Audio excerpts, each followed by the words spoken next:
everyone, and welcome to Room of Red Productions' 4th devlog. My name is Leo Lachlan and I'm the project lead for Last Breath. Today we'll be showing off a little bit more of the level design so far, along with some animation, UI programming, and asset production. I just wanted to thank everyone that participated in the playtest that we've released over the past 2 weeks, with the first one being released 2 weeks ago, and the most recent one being released on Monday. We got a lot of feedback from you guys, and we really appreciate it. We'll be making many refinements to the game based on that feedback. A final copy of the game will be released in about a month, so get very excited for that. If you'd like to give the second playtest version a go, you're more than welcome to download it through the link in the description that leads to our game page. Let's get right into the level design. So since the first playtest, we've really expanded the level. So if you saw from our initial level design concepts, there's 2 sections for the entire level, being the underground facility over here and the basement section over here. So the basement layout is completed. We're just in the stage of dressing at the moment, but for the playtest we've only released the level layout edition. For the most recent playtest, only this portion of the basement is playable, with this section still needing to be complete. So coming from the underground facility, you can go through this door, which leads to a little connector between the rooms. So as you can see here, just a nice little dress section here with some light flickers. We come through into the main basement entrance section. So we have a few options here. Coming through here leads to another room where you can use this pathway. And then we have another pathway over here, and then you can come through this door to then lead to the open area. We do have a bit of a structural dressing at the moment, but no actual asset details such as tables, items, just those extra details that we're really wanting to make the environment feel lived in. Entering through this room, it leads to a little bathroom section that will be adjusted for the final version of the game, and then coming down the hallway turning right leads to this room here. For the playtest, this is actually the end, so once you get through this door, that's the end of the playtest because the rest of the stuff hasn't been programmed. But if you come through here, we have another section here. Then we can go through here, this will be the killer's room, and then you can come through here to like the killer's closet area. Going down the right avenue will lead to another basement hallway. If we turn right another time, will lead to the collector's room, which will be where a lot of the dead body parts are. Coming through here leads to the electrical room, and then coming down the hallway here, there will be stairs that lead out of the basement and basically end the game. So one thing you may have noticed when I was showing you that level design is these vents here, these kind of little pathways. So for the game we do have various traits for the characters that influence what avenues they can take. So we have strong, slender, which are 2 different character traits. Then we have tall or shorter. So for the strong or slender people can go through wall crawl spaces, while strong people can bash through down these doors. So as you can see here, the yellow will indicate strong and slender characters, and for the shorter, taller people, the blue will indicate these traits. So the shorter people can go through lower vents, while tall people will be able to go over door crawl spaces. So there'll be holes here in certain doors that the player can jump over. That was all for me from the level design. I hope you enjoyed that. I'll now pass it over to Hello and welcome back to another devlog. My name is Lachlan Phillips. I am the UI design lead and AI programmer for The Last Breath. If you haven't watched our previous devlogs, please do, and if you haven't played our recent playtest, there should be a link down below in the video, but if not, there should be a link or at least a trailer that leads to our playtest. Anyway, to get on with this video. Since last time, I've done a lot since our previous devlog, if you've been keeping up with that. We've been quite busy trying to get this playtest out, so we've been a little bit inconsistent with the devlogs, so we apologise about that. But anyway, I'm just going to cover straight into it. First I'll cover the UI elements, because I've done a big overhaul to that system. So the first thing I did, I've just created a time lapse here just to show you quickly. I basically went straight into Photoshop to create all our UI design. I used a program called PureRef. If you guys aren't familiar with it, it's just a quick, easy way to drag images onto sort of like a separate window. It's a good idea to create like mood boards for, and so that's essentially what I did. And I chose a whole bunch of icons, and this icon sort of stood out to me for the hide sort of icon. With this icon, I just kind of traced over it with different brushes, both with like a clean, a dry, and a wet sort of paintbrush. I really liked the dry paintbrush design though, so I stuck with that actually consistently throughout all the other icons. Essentially these icons as well, I decided to go clean minimalistic because our game is meant to be very realistic, sort of experience immersion, like very heavy. So again, we don't want UI to be sort of in the way of the player and to like detract from that experience. So these icons actually only appear as sort of what's the word? As like sort of a helping hand for the oh my goodness, what is that noise? Anyway. A helping hand for the player. So if you overlap with an interactable object, these icons will appear. So if you're near a vent and you can vent, this icon will appear. Same as if you're near a knife, the knife icon will appear, and so on and so on. But yeah, as you can see here, this is one of the vent icons. I did a clean one, but again, we chose eventually the dry paint stroke instead. Because I feel like it gives a bit more style instead of just a clean sort of stroke. It being like a painty, kind of rustic, dusty kind of paint, you think concrete. Just based on the environment itself, we felt like this was like the best sort of stroke to go forward. But yeah, I'm just going to pause that time slap because there is a lot to cover. I'm just going to cover everything UI related, and I'll go into the killer shortly. So all the UI elements I created are all here, and I created all the ones I needed as far as widgets. But again, when you overlap with an object, it will appear. Oops, I didn't do the camera position. 1 second, guys. So I'm just going to show you quickly in game what it will look like. So if you get near the wires, the icon appears.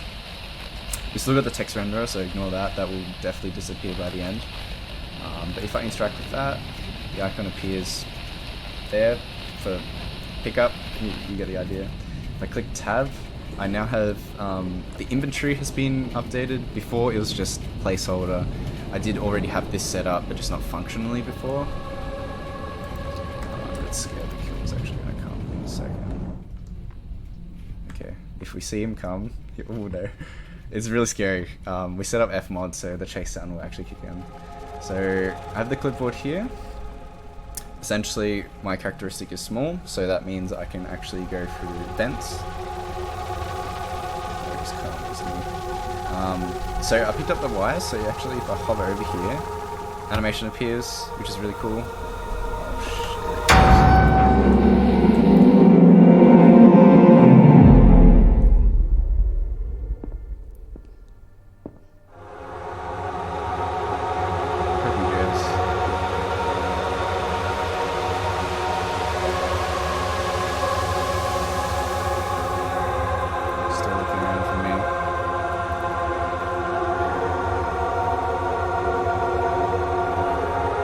Should disappear. Yeah. He stays around for quite a bit. But before I go into the AI sort of things, that used to not be a thing. When you were hiding, before he would stay there forever and that was a bug, but now he will leave after a given time.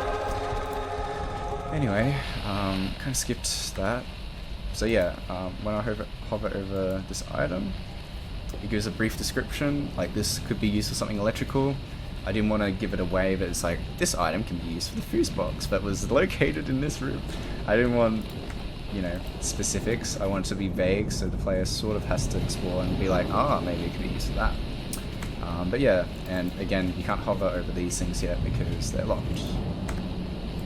Because you haven't picked them up. But at least you know that they're in the game as an idea. Alright, more UI elements. So this was the widget that you saw earlier, and this is all the functionality that just communicates with the inventory system we got in place.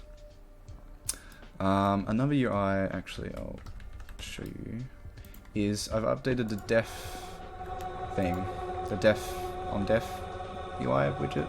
Yeah.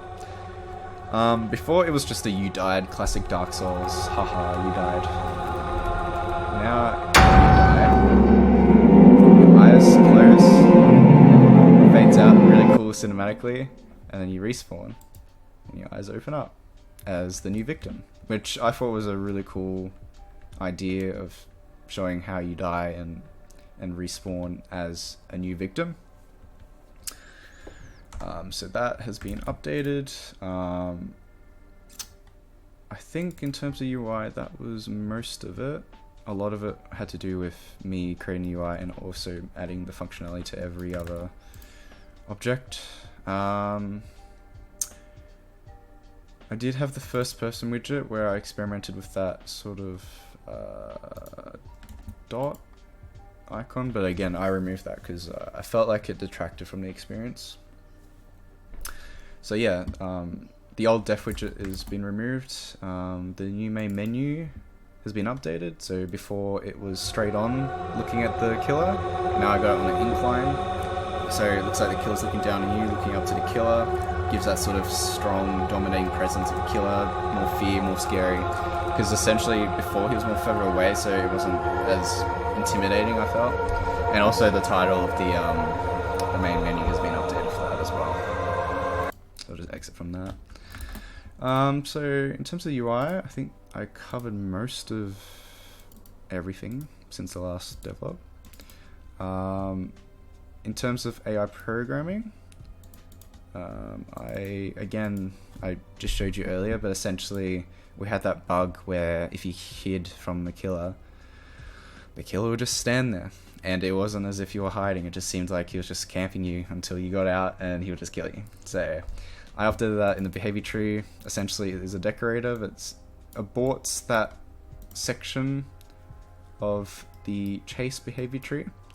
It will abort chasing and moving to the player, and that is done by essentially checking if the player is hiding, is ticked, is true, if the player is hiding, and yeah, and then it will abort itself and it will do its other behavior tree where it moves to its last location, does the alert animation, wears the player, and then goes back to its own thing. Yeah, and I did also build the game, which I had a few issues with, but luckily we have a playtest out, so we don't have to worry about that. The map's been expanded. I think Lear will probably go into that as well. And yeah, I think that's everything. Oh, actually, one thing. It's been a while, so I don't 100% remember exactly what I explained, but the animation BP now works. Before I had issues with the working and alert animations, that they won't play when they are actually working or alert. It used to be just walking or idle animations, and everything has also been rigged to our new serial killer, because before it was just the Unreal Engine mannequin, but now everything has been rigged using Unreal Engine 5's awesome inverse kinematic rigging and retargeting system. And yeah, I think that is everything. And yeah, anyway, I hope you enjoyed the video. I'll see you next time. This week I have been modeling some of our assets. So this will be our calendar asset. Got a few pages here. We're going to have a nail up here and a little note here. I will be putting this through Photoshop and creating the little January, February thing. Not all of the months, but some of them, which is all means fun. Now if I just save this really quickly, I'll show you the other one I have been doing, which is the lock. So I have a combination lock for one of our puzzles. Here we go. This one has a temporary texture on it, a little bit more finished than the calendar. We're going to add some more rusting and maybe a lock name here, like locksmith or something. And I reckon a red line just to show where the numbers should line up. But you've got all the numbers on there from 0 to 9. So that is what I have been doing.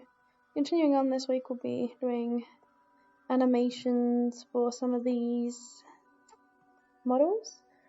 So then when they are in game, they'll react to whatever the player is doing. This is Nathan for devlog 4, and in this week I've been working on some more animations for the game. For this one I'm just working on a wire insertion into one of the puzzles, as well as a wire pickup for when the player actually picks it up and inspects it. As well as a animation for lockpicking, redone again. This time I think it's a lot smoother. There's a lot more keyframes. There's also more ease in, ease out animation curves as well. And yeah, I think it's improved from last time. Still could be better, but there's still more time to iterate. I'm sure I will do that in the coming weeks. Yeah. For this one, I've got a key pickup. When the player picks up a key, does a small inspection, then puts it back down, as well as using the key.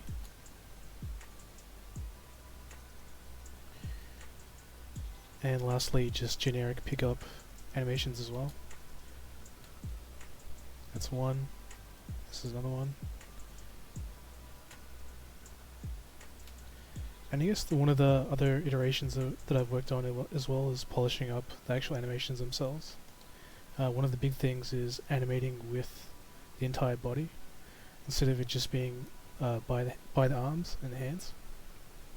The player would now, the player body moves with the arms, and that's able to communicate more physicality and just more realism, I guess, as well. And overall, I think it looks nicer and it makes it feel more impactful with the animation style as well.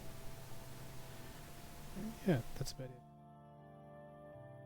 Thanks for watching, everyone. I hope you enjoyed this week's devlog. It was a little bit of a long devlog because we had a lot of stuff to cover in the preparation for the second playtest. Again, if you want to give the game a go, check out the description for any links, and make sure you're following our social medias to get any new updates. See you next time.